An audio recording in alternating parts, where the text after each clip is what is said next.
All right, welcome back to another edition of the Quick Bricks NBA DFS podcast. It's Wednesday. We have a 7-game slate today. To touch a little bit on yesterday, of course, the roster monster got, of course, the blowout didn't help at all with Brogdon, who had like 29 fantasy points in the first half. Was absolutely cruising. All of Indiana was cruising. Of course, DJ Warren was doing good. Sabonis was doing good. And of course, Malcolm Brogdon was absolutely tearing it up. Had like 18 points, 3 or 4 boards, and a couple assists. And then, of course, they blow him out, and it doesn't – he gets put in for like 2 more minutes in the second half. Same thing with Drummond. They got blown out, and then he didn't really play much in the second half and had a pretty terrible first half. Only had like 15 and a half fantasy points. That was just bad luck. And LeBron. Basically all of my best plays yesterday either got blown out or just underperformed. LeBron still almost put up a triple-double, but he only had like 45 fantasy points. Of course, you don't want that whenever you're paying over $10K for a player. Thought it was a great spot against Phoenix. Obviously, Phoenix's defense is for real. They're not a team that we can target like we, all last year. We targeted them every single slate that we played in that they were on. So that's definitely a change. We'll probably have to adjust on that one. Either way, it's a new day. I made back about 65% of what I put in last night.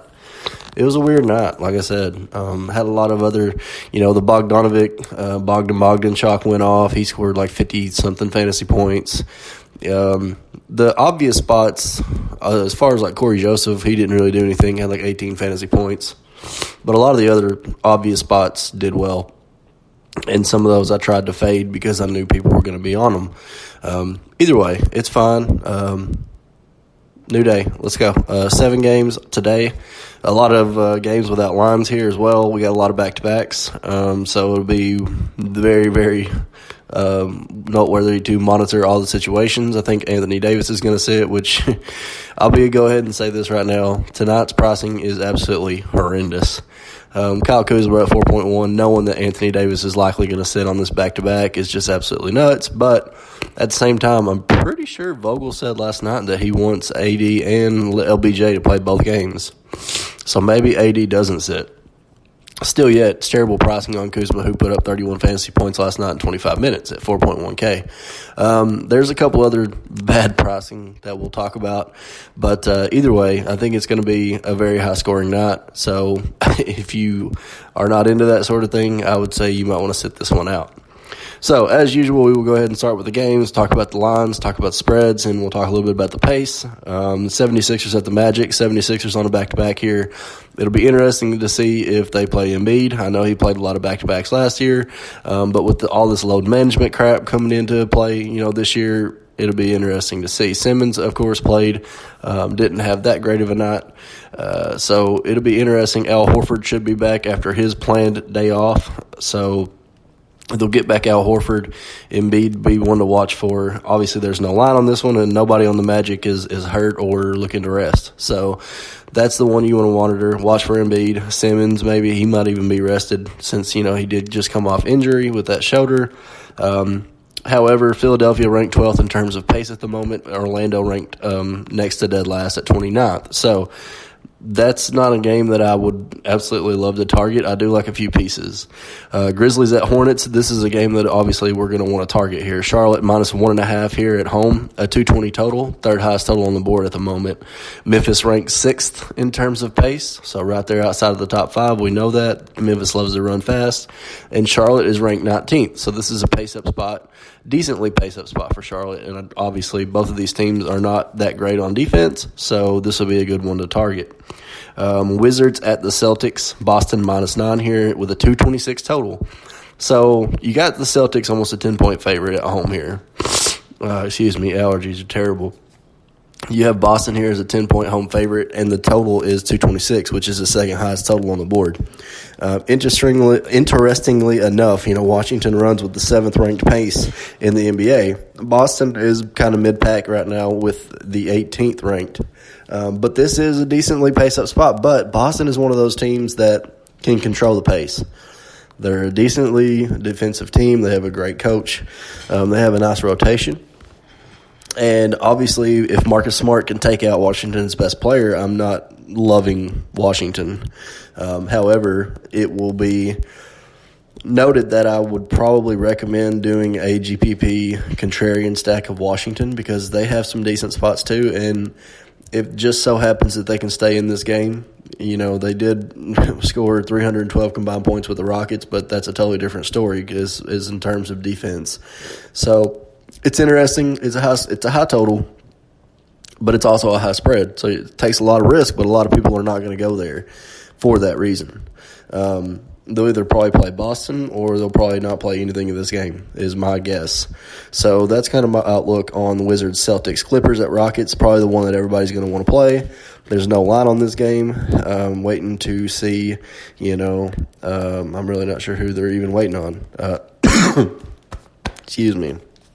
But the Rockets are ranked number 1 in terms of pace right now. They're running really fast, and the Clippers are 15th. So it's a good game. Obviously, the Rockets don't play a lot of defense, and they love to push the pace. This is of course, nobody can guard Harden, but my guess is that he likely either gets Kawhi or Pat Bev.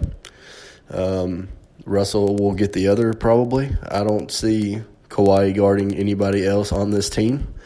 It would be bad for him to guard PJ Tucker or something. I think they'll probably, I don't know. I don't see them. They'll probably throw what's his name? Played for the Portland. Harkless. They'll probably throw Mo Harkless on PJ or something from the small forward spot is my guess. But I don't really love the matchups. But, of course, this is the game that everybody is going to be on. It will be majorly chalky.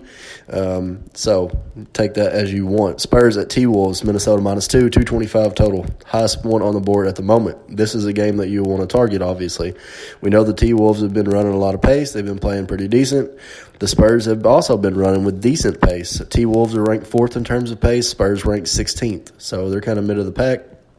Timberwolves are going to make them run at their pace, and the Spurs have not been that great on defense. So this is a pace-up spot. I really like this one. Warriors at the Lakers. No line here. Again, I don't know if Anthony Davis is going to play. It's been said that he will. It's been said that he won't. We're just going to have to wait and see. Does LBJ play? He might get a rest day. Who knows? Either way, this one's a decent game, obviously, with the Golden State ranked 14th, Lakers ranked 20th. This will be another chalky spot for, even with the Warriors, D'Angelo Russell, revenge going back into Los Angeles here to play the Lakers. Of course, it's just one of those games. And then you have the nightcap, the late-night hammer here that I think is probably one of your better games. Raptors at the Trailblazers. Portland is on a back-to-back. So, of course, Lakers are on a back-to-back. So you have Portland -3.5 here with a total of 221. Both of these teams rank in terms of pace in the top 10. You have Toronto at 10th and Portland at 8th. So this is a game that I will definitely be looking to target. I think this one will be good game stacks. Both teams are kind of giving up a quite amount of fantasy points to certain spots. So this is probably one of my favorite, if not my favorite game. I really like Spurs and T-Wolves. I really like Raptors, Blazers. Grizzlies and Hornets has a little bit of appeal. Of course, Clippers and Rockets. And I'm not exactly 100% on the Warriors, Lakers just yet. Because I think the Lakers are probably going to be heavily favored here. But still, there's a few pieces. So that's kind of a rundown of the games. Let's go ahead and jump right into the positions. Obviously, the point guard, if LBJ plays, he's going to have to be one that we look at. Golden State's not playing that great a defense. D'Angelo Russell doesn't play very good defense. Who's going to guard him? I'm just going to say that nobody's going to be able to guard LBJ. I mean, it's obviously a total smash spot for AD as well. So, those two should, if they both play, should absolutely smash in this spot. Can Golden State keep up? Who knows? D'Angelo Russell is going to have to shoot 80 times. He's literally shot over 115 times in the last 4 games, which is absolutely insane. So he's going to have to do it again here. And, he's likely going to either get Avery Bradley defense, which is not really something you want. So, again, he keeps getting these real bad matchups, and he keeps producing. So I know people are going to flock to him, and I hate to say it, but there might be another night where I fade him again. So Dame Lillard at 9-2, again, I like this game a lot. They are without Kyle Lowry. This is a back-to-back. Last time on a back-to-back, he put up 75 fantasy points. So it's going to be a good pace game. He's went over 50 fantasy points in every game at home, and a smidge over 30% in usage at home, 30.1% on the season. So Dame absolutely will be in play. Kemba Walker here at 8'6", 47.3, 50, and 49.3 in his last three at home, 21.4% usage rate at home. Obviously, he saw a little bump with Hayward out. He actually left the game last game with he got I don't remember. I think he bumped heads or something, hit a knee or whatever. Anyways, left the game, but he still was able to put up 47. So he's now put up 47.3, 50, and 49 in his last three at home. So Kemba Walker absolutely is in play here. The only worry is that, like I said, the Washington Wizards can't keep up. I got bit last night by 3 blowouts, and I'm really hoping to avoid them tonight. And that is the only one at the moment that has a big spread. Obviously, it is the Celtics. Interestingly, like I said, it'll be one of those that we're just going to have to either play or not play. So, D'Angelo Russell, 8.1 revenge spot, as mentioned, 49 fantasy points in his last 4 or more. So, of course, if you want to play D'Angelo, I don't hate it. I'm not going to tell you not to. I'm not going to tell you that I just don't know as far as I want to see what kind of projected ownership he's going to have. And if he's going to be majorly chalky, knowing he's going to get Avery Bradley more than likely, I don't know. I might just go elsewhere. Fred VanVleet at 7-1, 39 and 45 in his last 2. 39 and 45 minutes in his last 2. 52.8 and 33.5 fantasy points in his last 2. 25% usage in his last 2. So since the Lowry, absence, he's been picking it up quite a bit. Like I said, already has one game over 50 fantasy points. Again, here he gets a nice pace-up spot. And it's a decent spot here against the Trailblazers. They're giving up a lot of fantasy points to the shooting guard spot. Obviously, he's going to be the main ball handler, so it kind of doesn't exactly apply to him. But at the same time, I'm totally fine with him against anybody, really. VanVleet's really good. He's been really good. He's got a very cheap price tag here at 7-1 for this pace for this game. So he's probably one of my more favorite plays on the slate. Devontae Graham at 6.9 is the one that I really, really like. Over 38 in his last 4. He's had 2 games over 50, and both of those games were at home. Memphis is allowing the second most fantasy points to the shooting guard spot.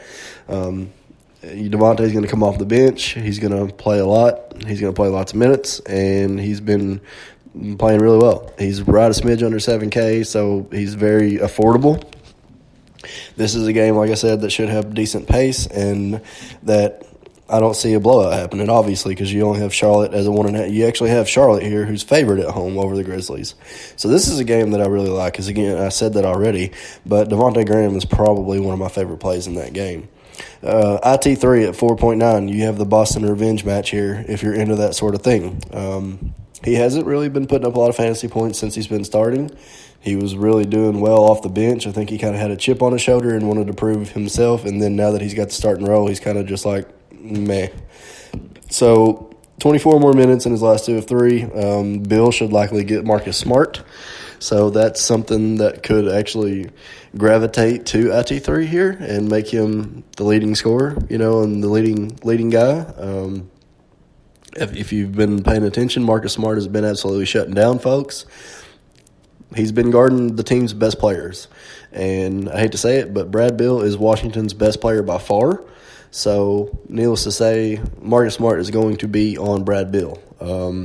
That's why I likely will not be playing Bill. It's just not a good matchup.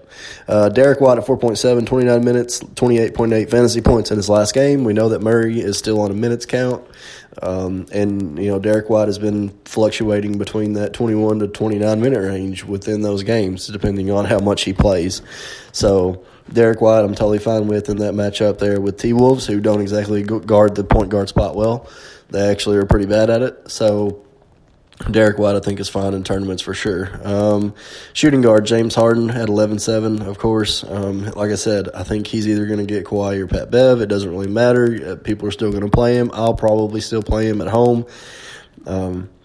He's going. He has over a 42% usage rate. So I'm not over 62 fantasy points in his last 4. The guy's just nuts.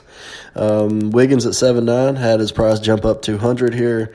47.5, 63.8, 41.1, and 52.5 in his last 4 games. 29% usage in his last 4, which leads a team. Gets the Spurs team here and a decent pace-up game here. 228, highest total on the board at the moment. So I don't mind Wiggins again. His price is getting up there where it's almost unplayable, as he's exceeding value, but it's not going to take but one bad game for him to just totally poo all over that value of that price. So Wiggins, it's I don't know. I'm not sure yet on that one. Lou Williams at 6.2, over 34 fantasy points in his last 3, 29.2% usage on the season so far. Houston is allowing the 6-month fantasy points to the shooting guard spot. Lou Will, I think, is a little bit underpriced here. He doesn't exactly play as well on the road usually compared to home games. But this is a nice spot. Houston sucks against guards in general. So Lou Williams, I think, here is totally fine. One that I actually thought was pretty interesting was DeMar DeRozan at 7K. Interestingly enough, he's averaging 37.2 fantasy points on the road. He's only played 3 games on the road, but he's averaging a smidge over 37. Minnesota's allowing the sixth most fantasy points to that small forward shooting guard spot. No, actually, the small forward. Sorry. Minnesota allowing the 6th most, and he's got a smidge over 26 fantasy, or a smidge over 26 usage rate here, 26.1% usage on the road. He's been one of their main scorers on the road. LMA is going to be down there tied up with KAT all night. I think that DDR is going to be in a good spot. Wiggins not exactly known for his defense, so I'm totally fine with DeMar DeRozan in this one. And if I'm playing Wiggins, I kind of like that correlation to pair those two up because I think they'll shoot out with each other. Of course, KAT's in a total smash spot. We'll get to that. But just saying, DeMar DeRozan, I'm totally fine with at 7K. I really like it. Evan Fournier at 5.3. Last 2 home games, he's put up over 39 fantasy points, 22.5 usage rate, and we're going to have to watch and see the whole Philadelphia resting thing. So he's been really good at home the last 2. He's still fairly cheap. His price really hasn't gone up a whole bunch. It's a decent spot. So Fournier at 5.3 I'm fine with.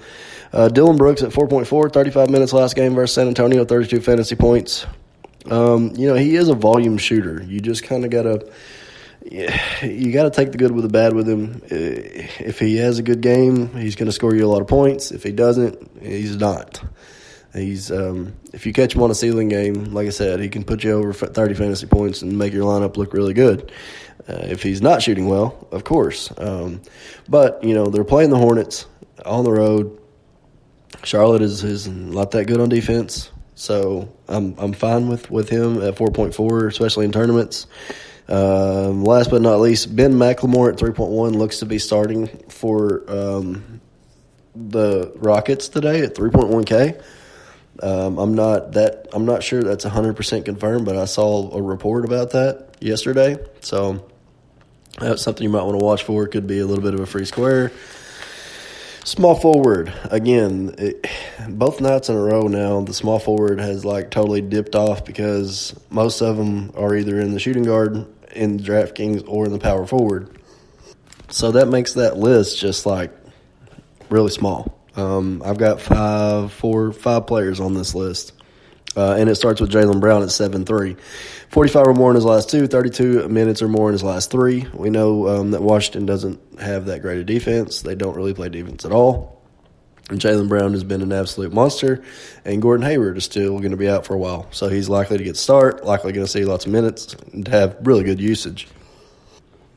And, of course, his price is up. He's 7-3 now. He was like 6-3 last game. I think his price went up almost a whole $1,000, which is not lovely when you feel like going to play him, of course, against Washington, who is a 9-point dog here on the road.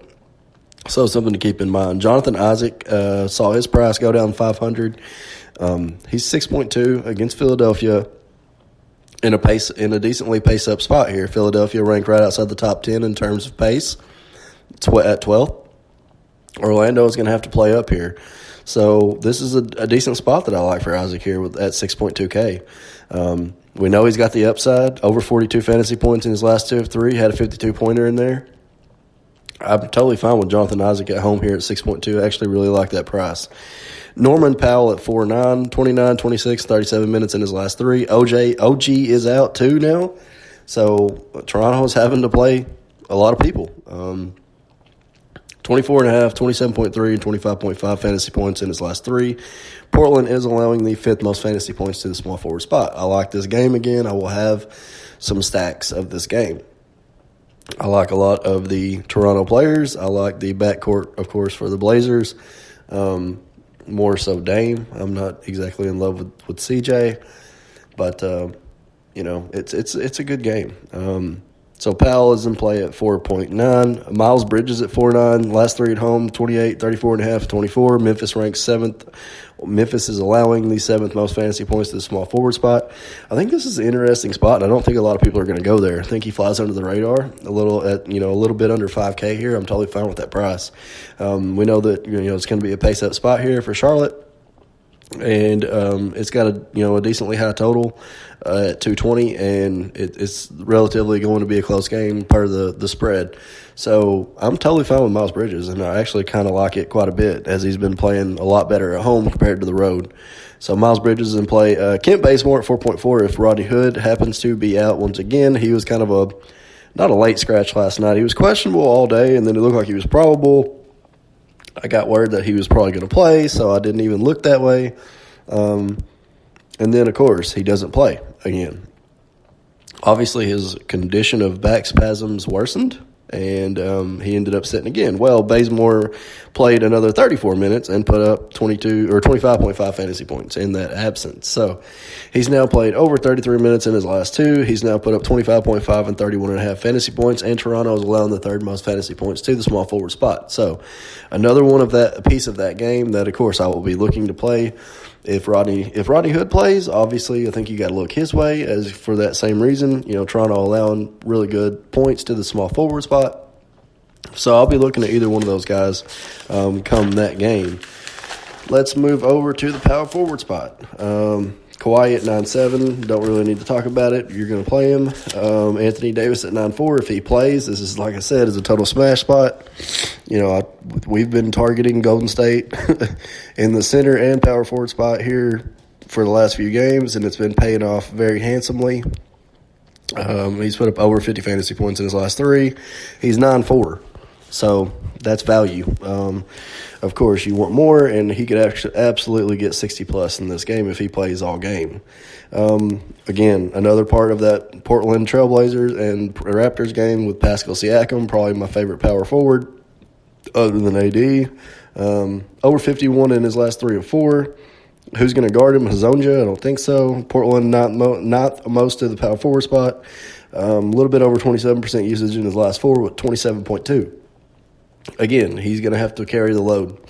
They have Serge out, they have Kyle Lowry out, and now they have OG out. So they're missing a lot of pieces, and he's been balling. So Siakam will probably be definitely a staple in my lineup. Harrell at 7.7, over 34 in his last 4. Houston obviously doesn't play a lot of D. He should be able to smash on the second unit. I think he sizes up and matches up well with Capella. So I'm totally fine with Montrezl Harrell. Jason Tatum at 7.5, over 37 fantasy points or more in his last 3 or 4 at home, over 34 minutes in his last 4 or 5. And, of course, they're playing Washington, who doesn't play a great D. Again, I can't stress enough that Boston is a 10-point home favorite here, and Boston is a really decently good team. Washington is not. Draymond is 5.6K on DraftKings tonight versus the Lakers on the road. I don't really know what to take of this. I said the pricing was bad, and this is a bad price. Of course, you get the good with the bad. Either you get the good Draymond, who's going to put up near a triple-double tonight, or you get the bad Draymond, who's going to put up 19 fantasy points in 35 minutes. He only played 22 minutes last game in his return. There's all kinds of talks of him being not motivated to play because they're out of contention already, which is really weird because I didn't know teams fell out of contention within the first 3 weeks of the NBA season. But I think this is a bad price, man. I really do. I'm not really sure how to gauge it yet. If he's only going to play 22 minutes, yeah, I'm not a fan. So either way, yeah, I'm not real sure on that one. If he's going to play 22 minutes, I'm not sure if he's going to play 30 minutes. I'm going to absolutely want to play Draymond at 5.6K. So right here below him, you got Jaren Jackson Jr. at 4.8, which I think is a totally bad price. Again, he's played 30 minutes in his last 3 games. He put up 44.8 last game, 32 the game before. Of course, like I said, Memphis is playing in a really nice pace-up spot here. So him against against Charlotte's front court, you have to love it. Rui Hachimura at 4.7 put up 37 fantasy points in 35 minutes last game against Cleveland. This is not Cleveland, it is Boston.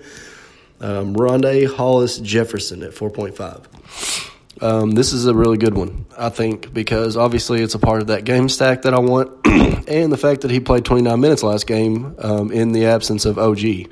Put up almost 30 fantasy points, 28.3. Portland is pretty bad against that small forward, power forward spot. So I think RHA is going to get time. Of course, if OG is out again, I would look here at 4.5K. He's really cheap. If he gets 29 minutes again, I will absolutely love RHJ. So Kyle Kuzma at 4.1. Once again, price makers did not catch up with this one. Played 25 minutes last night, put up 31.1 fantasy points. Golden State defense, sure. Kyle Kuzma, absolutely.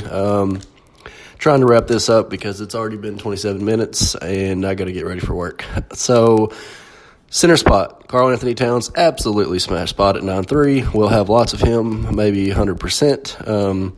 Vucevic at 8.3 I think is really interesting.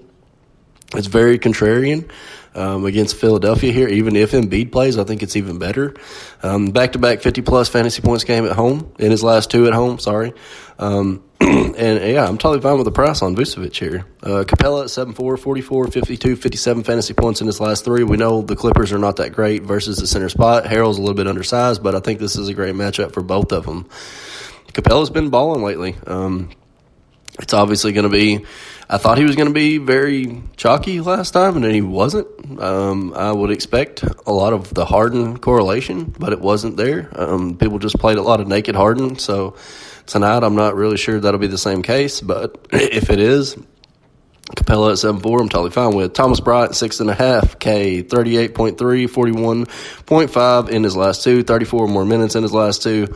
Boston's allowing these 6 most fantasy points to the center spot. Cantor only played 6 minutes last game. And then I think Tice and Robert Williams played the rest. Thomas Bryant at 6.5 is really cheap for a guy that's playing 34 minutes. Again, I don't want to talk about the spread. Chris Boucher at 4.3. He's now put up 20.5, 29.5, 27.5 fantasy points. Portland on a back-to-back here. The guy's been playing really well. He's only 4.3K. He's getting lots of minutes. As again, Serge is still out.